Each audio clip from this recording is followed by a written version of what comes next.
우리가 단기 순손실 기업은 웬만하면 피하자. 이것만 잘해도 주식 투자에서 말아먹었다 소위 그런 얘기는 안 듣는다.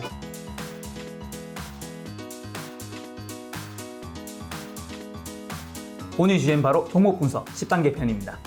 네, 샌드타이거 샤크 박민수 저자님에 대한 가벼운 소개만 드리면 40살에 시작하는 주식 공부 5일 완성 저서가 있고요. 그 다음에 한 권을 끝내는 테마주 투자 책이 있죠. 그리고 경력으로 여의도 증권 유관기관에서 일하는 만 20년 차 직장인 구 코스닥위원회 현 증권거래소 코스닥 시장에서 상장심사, 규정, 제도 업무를 담당하셨고 또 주식 투자 관련한 경력으로는 3천만 원 주식 투자해서 7년 만에 8억을 만드셨고 그 돈으로 목동 아파트를 매수했는데 그게 약 한 22억 정도 현재가 좀 더 올랐으면 그리고 주식으로 현재까지 번 돈을 다 합쳐보니 약 한 12억에서 13억 정도 되신다.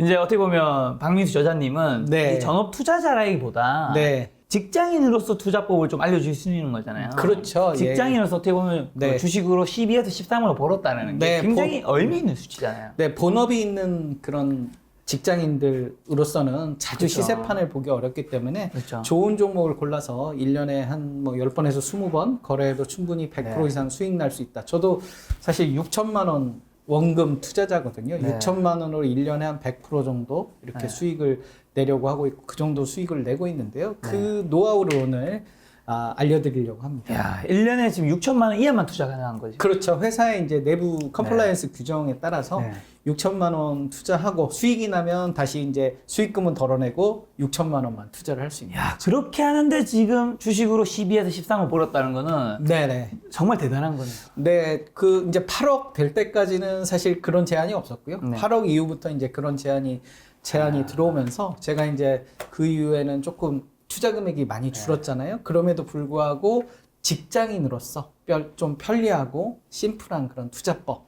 그래서 제가 10단계 종목 분석표 오늘 이제 설명을 드리는 사항들을 꼭 눈여겨 보셔서 이렇게 현업에 이렇게 집중하시면서 주식에 큰 에너지를 들이지 않고도 수익 낼 수 있는 그런 노하우를 알려드리려고 좋네요. 합니다. 어떻게 보면 사실 전업 투자자로 돈을 버신 분들은 뭐 100억, 200억을 버신 뭐 슈퍼 개인분도 계시지만 사실 그 이야기가 일반 직장인한테는 좀 해당이 안 될 수 있잖아요. 그렇죠. 적용하기 힘들 수도 있고.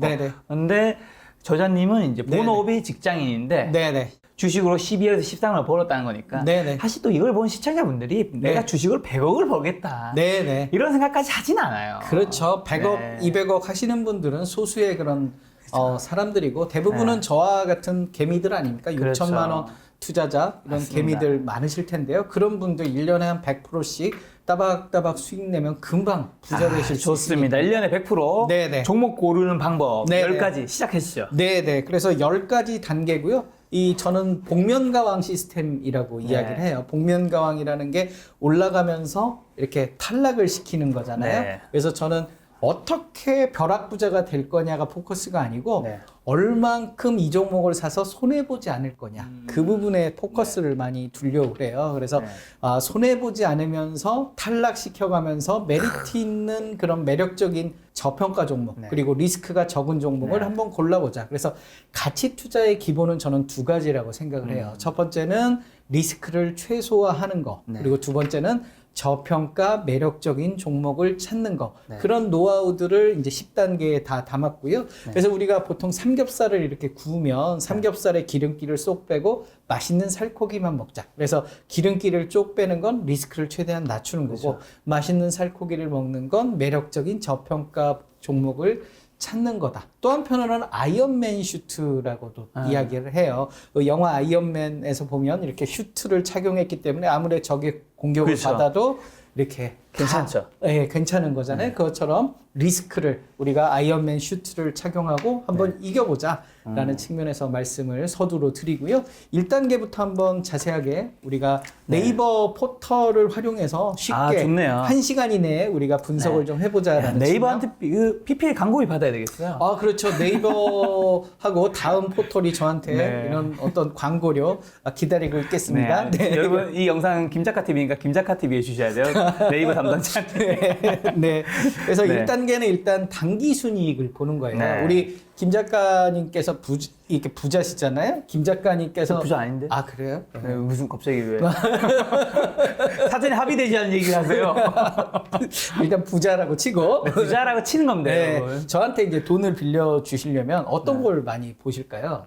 신용도요. 그 그렇죠. 사람이 과연 내가 그렇죠. 빌려줬을 때 네. 잘 갚을 수 있는지, 그렇죠. 이자보다 네. 원금을 네. 잘 갚을 수 있는지. 그렇죠. 우리가 그러면 주식 네. 투자도 그거 마찬가지라고 생각을 해요. 투자금을 냈을 때 얘가 언제든지 내가 원금 이상 이렇게 돈을 뺄 수 있는지. 그렇죠. 그러려면 일단 실적이 좋아야 되겠다. 실적. 그러니까 우리가 친구한테 돈을 빌려줄 때 얘가 월급을 제대로 받는 애인지, 네. 그 다음에 돈을 맨날 적자가 나는 애가 아닌지 이런 부분들을 보게 되잖아요. 네. 그거를 이제 주식 투자에 응용을 하면 단기 순손실인 기업을 네. 제외를 좀 해보자. 오. 단기 순이익이 나는 기업, 실적이 좋은 기업들 중심으로 네. 투자를 하게 되면 일단 좋지 않겠느냐. 저는 주식 투자하면서 옛날에도 한번 말씀드렸는지 모르겠지만 네. 유상증자가 제일 힘든 일이라고 생각을 해요. 그래서 그 유상증자는 주식수가 늘어나면서 주가를 희석시키는 효과를 가져오거든요. 네. 우리가 이제 보통 시가총액이라는 개념 저번에도 말씀을 드렸는데 주식수 곱하기 주가예요. 그렇죠. 그래서 10,000원짜리 10주면 시가총액은 10만 원. 그런데 10주가 20주가 되면 동일한 10만 원을 맞춰주려면 주가는 10,000원이 아니라 5,000원이 돼야 된다. 그러면 5,000원에서 10,000원이 가려면 얼마나 특별한 호재가 있어야 되기 때문에 힘들다. 그래서 유상증자는 주가를 이렇게 낮추는 악재다라고 보는 거거든요. 그러면 유상증자가 뭐냐? 주주들에게, 투자자들에게 돈을 받고 주식을 파는 행위거든요. 그렇기 때문에 이런 돈을 받고 주식을 파는 행위를 누가 하느냐? 먹고 살기 어려운 애들이 주식을 파는 거거든요. 그렇죠. 주식 팔아서 연명. 맞아요. 그렇기 때문에 단기 순손실인 기업들이 네. 주로 유상증자를 많이 하기 때문에 단기 순손실인 기업은 웬만해선 좀 피해보자. 피하자. 특별한 성장성이나 특별한 호재 이슈가 없다면 단기 순손실 기업만 피하는 것만으로도 엄청난 그런 어떤 투자 손실을 입을 가능성이 굉장히 낮다. 우리가 보통 손해 나면 이런 말씀 하시잖아요. 난 묻어둘 거야. 장기 투자할 거야. 근데 장기 투자가 안 되는 이유가 중간중간에 유상증자를 한다는 거죠. 그래서 먹고 살기 어려울 때마다 유상증자하고 이러다 보면 주가 계속 폭락하고. 주가가 내려가고 10,000원짜리였는데 2,000원짜리 주식이 됐을 때 이게 싸다라고 생각을 하지만 따지고 보면 이런 플럭추에이션이 있고 그 사이에 유상증자들이 몇 번 했기 때문에 2,000원도 비쌀 수 있다라고 생각하는 거죠. 그렇기 때문에 우리가 단기 순손실 기업은 웬만하면 피하자. 네. 이것만 잘해도 주식 투자에서 말아먹었다 소위 그런 얘기는 안 듣는다. 그리고 장기 투자가 가능하다는 측면에서 단기 순손실 기업을 피하자. 그러면 단기 순손실 기업만 피하면 별다른 메리트가 없는 거 아니에요? 라고 생각하실 수 있잖아요. 그래서 실적 개선이 되는 기업들, 네. 이런 기업들을 좀 우리가 아까 가치 투자는 두 가지 측면이라고 했잖아요. 리스크는 낮추고 매력적인 저평가 기업. 매력적인 저평가 기업이 결국 실적이 엄청나게 늘 기업들이 매력적인 기업이다라고 우리는 볼 수 있는 거거든요. 그런 측면에서 단기 순이익이 크게 늘 기업을 좀 찾아보자. 그러면 그런 기업은 도대체 어떻게 찾습니까? 라고 궁금해 하실 텐데요. 저는 출퇴근 시간에 뉴스 검색을 좀 철저하게 하시면 좋겠다. 그래서 뉴스 검색을 통해서 실적 개선되는 기업들을 좀 찾아서 2, 3년 후에 그 실적 예측치들을 이 뉴스에 이야기를 많이 하거든요. 그런 부분들을 찾아서 저평가 기업을 한번 발라내자. 그러면 이 10단계 종목 분석표대로 분석할 수 있는 매력적인 기업이 되는 거 아니냐. 그래서 예를 들면 옛날에는 100억 벌었는데 한 3년 후에는 1,000억 번다. 이런 기업들을 미리 찾으면 아주 매력적인. 그래서 대표적인 예가 작년에 시젠 같은 경우가 대표적인 예였죠. 작년에 코로나19 이슈로 이렇게 좀 혼돈인 상황에서 시젠 같은 경우는 엄청난 실적 개선을 작년에 이루었거든요. 그래서 작년 시젠 같은 경우를 초반에 샀으면 굉장히 큰 수익을 얻을 수 있었다. 실적 개선 키워드가 우리가 미리 찾을 수만 있었다면 시즌 주가 한번 볼까요, 그렇죠. 일단? 네. 보면 작년에 코로나 사태로 한번 급등을 했지만 네. 이 당시에도 실적 개선 이야기들이 많이 나왔거든요. 네. 그렇다면 쭉 해서 이야. 최고 30만 원대까지 올라갔었잖아요. 네. 그래서 한 10만 원대의 이야기가 나왔지만 그게 결국에는 이렇게 더 가는 그런 상황들이 되기 때문에 실적 개선이라는 뉴스 키워드만 잡으면 네. 그러니까 재작년 이 실적 기준으로는 굉장히 버블이라 볼 수 있지만 작년도 실적 기준으로는 괜찮다. 그러면 주가는 네. 더 가게 돼 있더라라는 측면에서 어떤 실적이 개선될 기업들 이렇게 찾아보자라는 측면에서 이야기를 그러면 드리는 거고요. 시젠을 예로 들어서 네네. 실적이 좋아지고 있는 걸 좀 어디서 볼 수 있을까요? 실적이 좋아지는 건 이제 뉴스를 통해서 나오는 네. 거죠. 뉴스에 이제 시젠의 실적이 올해 어떻고 내년에 어떻고 네. 뭐 이런 뉴스 기사들을 이렇게 찾아서 그러니까 보통은 그런 실적 예측치를 이야기해 주는 데가 네. 증권사 리포트들 있잖아요. 애널리스트의 분석 보고서에서도 실적 예측치가 나오고 네. 그 애널리스트의 분석 보고서가 뉴스화 되기도 하고요. 네. 두 번째로는 그 기자분들이 이렇게 취재를 통해서 뭐 CGN을 통하든 아니면 증권사의 어떤 애널리스트를 통하든 그런 어떤 실적 예측치에 대한 그런 전망치들을 가지고 와서 이렇게 이야기를 하기 때문에 여기 보시면 2019년에 267억의 당기순이익을 거뒀는데 네. 2020년에 보면 5천억의 당기순이익을 걷게 되는 거거든요. 예상치인 거죠? 예상치 아직은 3월까지 이제 실적 발표를 하니까요. 네. 지금 녹화 당시에는 우리가 아직 좀 기다려야 되는데 일단 실적 예측치만 보면 한 5천억이 되는 거잖아요. 와. 그렇기 때문에 이런 어떤 실적 개선 예측치를 예를 들면 한 3월 달이나 4월, 6월 달에 이렇게 미리 알았다면 이 주가 상승의 어떤 이 기대감을 충분히 누릴 수 있는 그런 게 되는 거죠. 그래서 시제는 지금 2017년도 12월에는 당기순이익이 33억이잖아요. 네. 그 다음에는 뭐 107억, 3배 네네. 상승했죠. 네네. 그 다음에 267억, 한 네네. 2.5배 상승했어요. 네네.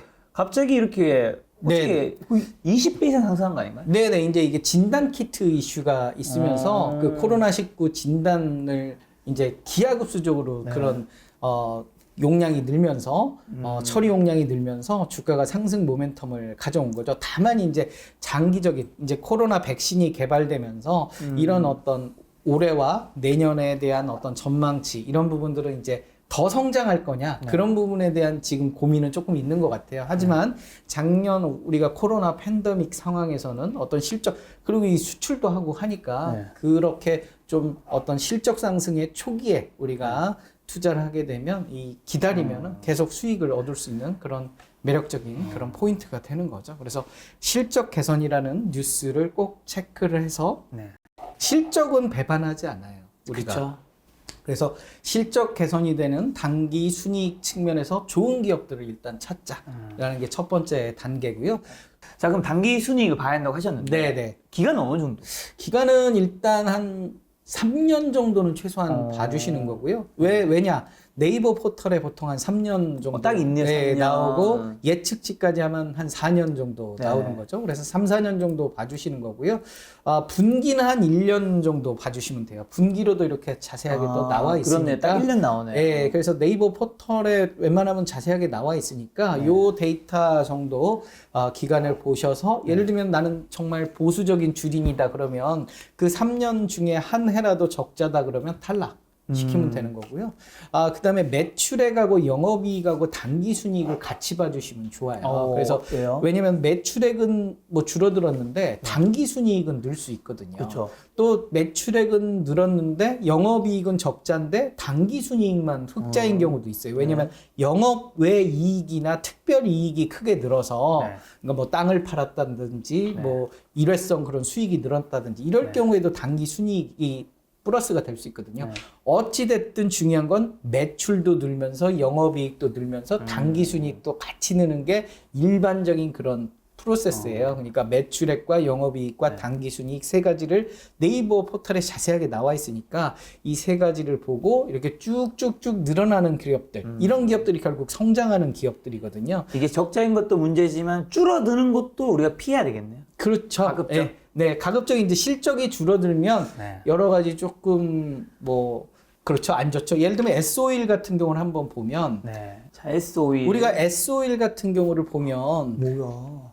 2017년 대비해서 계속 이렇게 영업이익이 줄어들고 있잖아요. 네. 예, 이런 경우들은 이게 유가가 계속 하락하면서 정제마진이라고 네. 우리가 원유를 사와가지고 이렇게 그 비용 다 처리하고 남는 그런 순이익 자체가 계속 줄어들다 보니까 원래 S-오일은 이 고배당주였거든요. 옛날에 배당을 굉장히 많이 해서 국부 유출 논란까지 있었는데요. 이렇게 실적이 계속 줄어들다 보니까 배당이 많이 줄어들고 그에 따라서 주가도 이렇게 계속 하향하는 다 하향했네요. 매출액도 하향, 영업이익도 하향, 당기순이익도 하향. 네네. 그래서 이런 어떤 좀 실적이 이렇게 아무래도 조금 이렇게 내려가는 기업들보다는 좀 실적이 개선되는 그런 기업 중심으로 일단 보는 게 조금 요렇게 그럼 하락한 S-오일의 주가는 어떻게 됐을까요? 이 주가를 보면 네. 옛날 그 2017년 대비해서 지속적으로 이렇게 내린 걸 볼 수가 있어요. 이렇게 유가 하락으로 인해서 그만큼 실적이 안 받쳐주다 보니까 네. 이렇게 내려가는 그런 추세. 또 코로나 이슈로 더더욱 작년에는 석유 소비가 줄었죠. 그래서 어찌됐든 언택트 이슈, 코로나가 종료가 되면 다시 이제 S-오일이 예전 같은 좀 개선세가 이어질 수 있지만 문제는 이제 얼만큼 이 코로나가 빨리 종식되느냐 이 부분이 이제 주가에 어떤 말씀하신 대로 지금 2017년 12월 이때부터 이게 보이는 거잖아요. 당기순 그래프가. 네네. 이게 2017 요때인 거잖아요. 네네네. 요때부터 이렇게가 네네. 그래프가 좀 네네. 그렇죠. 하락하고 이렇게 있네요. 쭉 하락하는 그런 장기적인 추세가 하락하는 모습을 보여주는 거죠. 배당도 줄어들고 또 실적도 악화되고 이렇게 그러니까 실적의 주가는 굉장히 민감할 수밖에 없다라고 보여지는 거죠. 그래서 실적이 좋아진다라고 보면 계속 이렇게 주가가 우상향하는 거죠. 우리 최근에 그 삼성전기 같은 경우도 주가가 계속 이렇게 강한 상승 모멘텀들을 보여주고 있잖아요. 이런 부분들이 결국 그 적층 세라믹 콘덴서라고 이게 우리 그 핸드폰에 들어가는 주요 부품인데요. 이게 전기차에도 들어가요. 그러면서 영역이 넓어지고 어떤 실적 개선세 없어서 못 판다 뭐 앞으로 이럴 분위기이기 때문에 지속적으로 이렇게 주가가 상승하는 그런 모멘텀을 보여주는 거죠. 테마주 같은 경우는 특별한 이벤트마다 급등을 하고 급락을 하는데 실적 개선주들은 지속적인 우상향을 하는 모습들을 보여주는 거죠. 그래서 시간이 가면 갈수록 이렇게 실적 개선세가 주가 상승을 불러일으키는 모멘텀이 이렇게 되어 간다. 우리가 저 삼성전자 같은 경우도 최근 들어서 많이 올랐잖아요. 그게 다 이제 실적 개선세. 올해 슈퍼사이클 이야기하면서 많이들 이렇게 쭉 올라가는 추세잖아요. 그래서 오늘 3% 올랐네요? 네. 야, 네. 기분이 좋네요. 네. 주주거든요. 예. 저도 주주인데. 그래서 이런 어떤 실적 개선세, 지금 뭐 애플의 그 파운드리 사업을 뭐 하겠다라는 그런 뭐 시장의 예측치들이 있고 이렇게 실적 개선세, 슈퍼사이클 얘기가 나오면서 지속적인 이 주가 상승세를 보여주는 거기 때문에 실적 개선은 결국 주가를 끌어올리는 강력한 원동력이다라는 측면에서 지켜봐야 되는 하나의 이슈인 거죠. 첫 번째가 이제 3년간 단기 순이익을 확인하자. 네네. 자, 그다음 단계 뭔가요? 그 다음은 이제 시가총액을 보는 거예요. 두 번째 시가총액은 주식수 곱하기 주가인데요. 우리 네이버 포털에 보면 상세하게 이렇게 안내가 되어 있어요. 시가총액에서 S-오일의 시가총액은 8조 1,735억. 원. 예, 그러면 시가총액은 주식수 곱하기 주가거든요. 그래서 주식수와 주가의 곱셈을 하면 시가총액이 이렇게 계산이 되는 거예요. 그래서 우리가 보통 아파트 살 때 우리가 매매가 얘기하잖아요. 그래서 예를 들면 30평형 뭐 평당 3천만 원, 9억 원에 매매를 했다. 여기서 9억 원이 시가총액 8조와 같은 개념이죠. 근데 우리가 보통 이 시가총액 얘기를 안 하고 주가만을 보통 얘기를 하잖아요. 현재가만 주로 많이 보잖아요. 네, 현재가만 뭐 삼성전자 얼마냐. 근데 그래서 이제 뭐 8만 원짜리 주식은 비싸고 8천 원짜리 주식은 싸다 이렇게 생각을 하는데 주식수가 오히려 8천 원짜리가 더 많으면 그게 오히려 시가총액은 더 클 수가 있는 거죠. 그래서 시가총액을 우리가 계산할 때 중요한 것은 주식 관련 사채를 한번 봐야 된다. 그래서 주식 관련 사채가 얼만큼 남아 있는지. 우리가 주식 관련 사채라는 것은 회사채잖아요. 네. 회사채인데 주식 관련이에요. 그러니까 회사채지만 주식으로 바꿀 수 있는 권리가 있는 회사채다. 그래서 시간이 지나면 주식으로 바꿔줄게. 그러니까 시가총액인데 주식수 곱하기 주가인데 앞으로 주식수가 늘어날 수 있어. 라는 부분들도 감안을 해줘야 된다. 그래서 예를 들면 뭐 어떤 주식이 뭐 시가총액이 1,000억인데 300억 정도가 주식 관련 사채가 현재 아직 주식으로 바뀌지 않은 물량이 남아 있어. 그러면 얘도 주식으로 이렇게 감안을 해서 투자를 해야 된다. 고려를 해야 된다라고 네. 보는 거죠. 그 이유는 다음에서 구할 뭐 미래 PER을 계산하기 네. 위함인데요. 그래서 시가총액은 우리가 네이버 포털 왼쪽에 보면 오른쪽입니다. 오른쪽에 보면 자세하게 이렇게 나와 네. 있어요. 여기 보면 상장 주식수라고 있잖아요. 네. 상장 주식수와 이 주가를 곱하면 시가총액이 나오는 거죠. 여기 산자인 주식수 요거 네네. 110만 주 정도 되는 것 같아요. 네, 요거랑 현재가 네. 7,600원을 곱하면 네, 네. 시가총액이 된다. 8조 정도 되는 거죠. 된다. 네네. 그렇게 해서 하면 되고요. 우리 주식 관련 사채 공시 한번 확인을 한번 해볼까요? 네, 좋습니다. 네, 어디서 네. 확인하면 되나요? 네, 여기서 그냥 주식 관련 사채를 발행하는 기업들을 한번 한글로 네, 현진 소재 네. 거래 정지가 됐네. 네, 이게 실적이 조금 어려워져서요. 네. 네, 그래서 우리 그 전환사채나 주식 관련 사채 네. 물량 남아 있는 거 한번 확인을 하려면 여기 보면 행사를 보통 해요. 그래서 여기 이제 전환 청구권 행사를 하게 되면은요, 이 공시에서 여기 밑에 보면 이 청구를 하고 이 남은 물량들, 네. 예, 이 물량까지 감안을 해서 우리가 계산을 해서 시가총액의 그러니까 전환 가액이라는 게 있고요. 전환 가능 주식수 있죠. 그러면 2,599원에 96만 주를 곱한 물량이 앞으로 이렇게 주식으로 바뀔 수 있는 거죠. 그래서 이런 물량까지 감안해서 시가총액을 계산을 해줘야 된다. 그래서 가장 좋은 건 이 주식 관련 사채를 발행한 기업들을 탈락시키는 게 제일 편해요. 왜냐면 이렇게 물량 폭탄이 앞으로 기다리고 있잖아요. 그리고 얘네들이 어려우니까 이렇게 주식 관련 사채를 발행하는 거거든요. 유상증자보다 주식 관련 사채는 투자자 입장에서 별로예요. 그러니까 기존 주주 입장에서는 별로예요. 왜냐면 저 주식 관련 사채가 끊임없이 이제 이렇게 시도 때도 없이 이렇게 빠져나오고, 그 다음에 회사 입장에서도 유상증자는 그냥 돈을 받고 주식만 팔면 되는데 얘는 정기적으로 이자를 줘야 돼요. 주식으로 바뀌기 전에. 뭐 그런 복잡함이 있기 때문에 웬만하면 주식 관련 사채나 유상증자를 발행한 기업은 탈락시키자. 그래서 이렇게 주식 관련 사채 이야기를 좀 드렸어요. 그렇죠. 사실 뭐 코스피랑 코스닥에 상장된 주식수가 거의 한 2,400에서 2,500개 정도 되잖아요. 네네네. 굳이 그렇죠. 네, 굳이 내가 뭐 이렇게 종이 많은데 뭐 이렇게 복잡하게 살아. 그렇죠. 그렇죠. 네.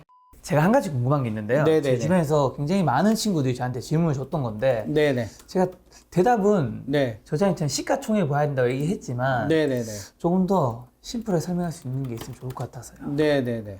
삼성전자가 네. 89,400원 네네네. 그리고 뭐 LG생활건강이 네네. 167만 6천원이잖아요. 네네네. 요걸 가지고 이제 보통 네네. LG생활건강 주가가 비싸다. 그렇죠. 이렇게 네. 많이 접근하잖아요. 그렇죠. 주주분들은. 네. 근데 이제 네네. 저자님 말씀을 참고하면 네. 삼성전자의 시가총액은 코스피 1위 네네.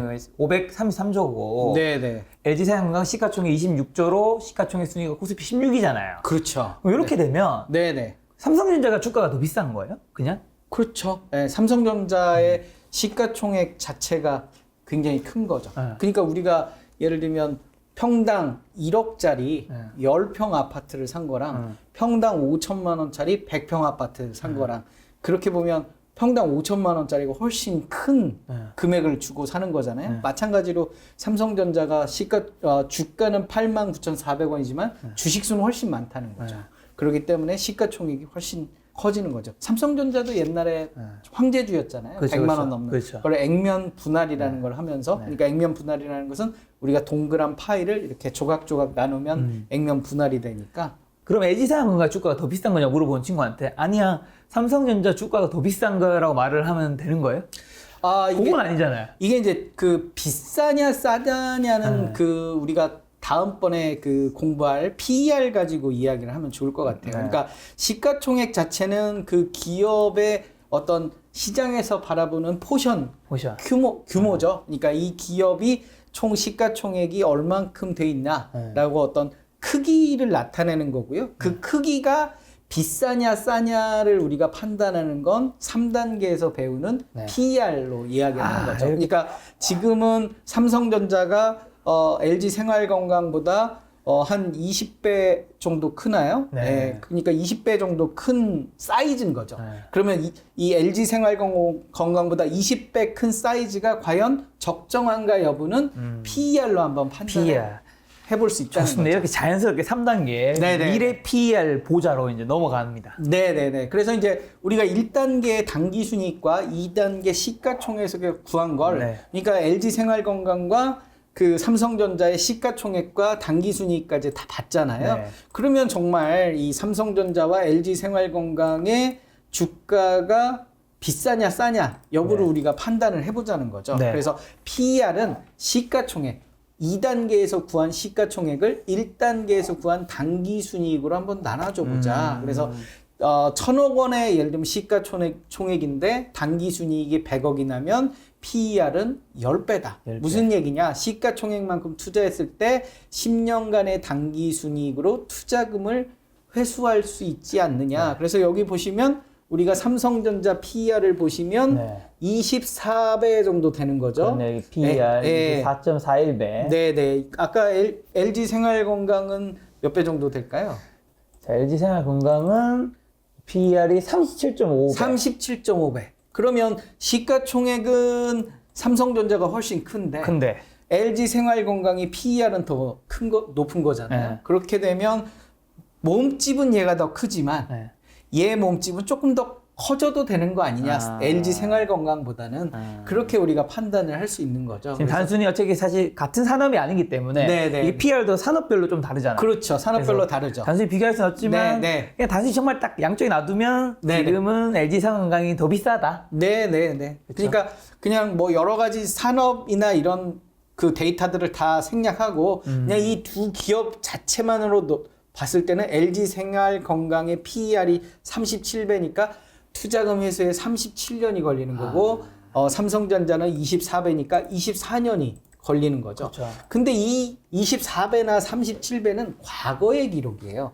과거의 실적 기준으로 24배고 37배인데 네. 우리가 과거의 실적이 중요한 게 아니라 앞으로의 실적이 중요한 거 아니냐. 그렇죠. 앞으로의 실적 기준으로 봤을 때 더 저평가인 그런 기업들이 매력적인, 그러니까 덜 올랐다는 거죠. 네. 이 실적이 이렇게 나올 때쯤이면 더 주가가 올라갈 것이다. 그래서 여기 보면 추정 PER이라는 게 있는데 추정 PER. 이 추정 PER이 이제 미래의 실적 기준으로 보통 예측을 하는 네. 거예요. 그러니까 삼성전자가 작년 실적으로 보면 24배지만 앞으로의 실적으로 보면 17배 정도니까 앞으로 좀 더 실적이 개선될 회사가 거네. 잘 나간다. 더. 네, 이렇게 이제 예측을 해볼 수 있는 거죠. 반면에 이제 LG 생활건강 아까 같은 경우에는 네. LG 생활건강 같은 경우는 추정 PER도 엇비슷해요. 네. 그렇다는 것은 올해 실적과 앞으로의 실적도 엇비슷하게 네, 실적이 조금 더 개선되는 정도 이렇게 이제 예측을 뭔가 해볼 수 있는 거죠. 성장성은 삼성전자보다 좀 낮다고 볼 수도 있겠네요. 그렇죠. 이제 뭐 LG 생활건강 자체도 안정적인 매출을 그쵸. 이루고 있다. 이런 측면에서 이제 바라볼 수 있는 거고요. 왜냐하면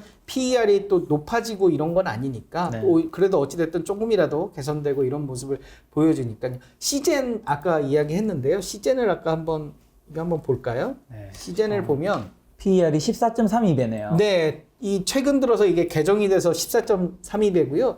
얼마 전까지만 해도 한 거의 100배 됐어요. 그러니까 예전 그 실적 기준으로 하면 한 100배 정도 될 정도로, 그런데 이제 그 작년 실적 기준으로 하면 10배 수준으로 이렇게 이제 낮아지는 거죠. 추정 PER은 또 9배로 더 낮아지네요. 네. 일단은 뭐 앞으로의 내년까지는 올해까지는 실적이 시즌이 괜찮을 거라고 그래요. 왜냐면 코로나 종식이 올해 안에는 쉽지 않을 것 같아서 계속 이런 어떤 매출이 일어나는 게 아니냐라는 측면에서 실적은 올해까지는 괜찮다라고 보는 거죠. 시즌 다니고 있는 임직원분들도 깜짝 놀랐겠어요. 그렇죠. 자기 회사다가 네. 지금 15배까지 성장했던 거잖아요. 그렇죠. 우리 사주 받으신 회사분들은 이제 대박이 난 거죠. 네. 깜짝 놀랐겠어요. 그냥 네. 회사 다니고 있는데 네. 회사가 15배 커진 거지. 쉽게 말하면. 그렇죠. 네.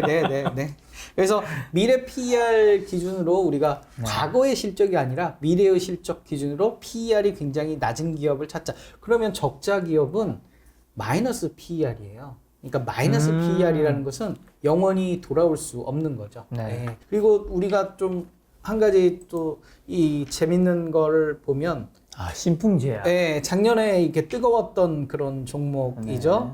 신풍제약 같은 경우는 시가총액이 지금 비슷해요. 시젠이랑. 오죠. 예, 비슷한데 PER을 보면 2,700배 정도 되는 거죠. 와. 그래서 이런 과거 실적 기준으로 하면 2,700배니까 이 추정 PER이 이제 어찌됐든 실적이 나오지 않으면 네. 주가가 쉽지 않은 이게 2,700배라는 게 가능할 수도 있어요. 왜냐하면 과거의 실적 기준이니까 네. 과거의 실적 기준으로 2,700배지만 앞으로의 실적이 그만큼 나와준다면 상관이 없지만 그쵸. 그만한 실적을 계속 내주지 못한다면 이제 2,700년이 걸리는 거죠. 투자금 회수에. 이게 쉽지 않은 선택이 될 수도 있기 때문에 이런 부분들이 이제 투자에 우리가 PDR이라고 하잖아요. 네. 꿈을 주는 주식들. 꿈을 주시는 주식들은 결국 이런 높은 PER을 이렇게 실적이 받쳐주면서 가지 않으면 결국 꿈으로 끝나버리는 거죠.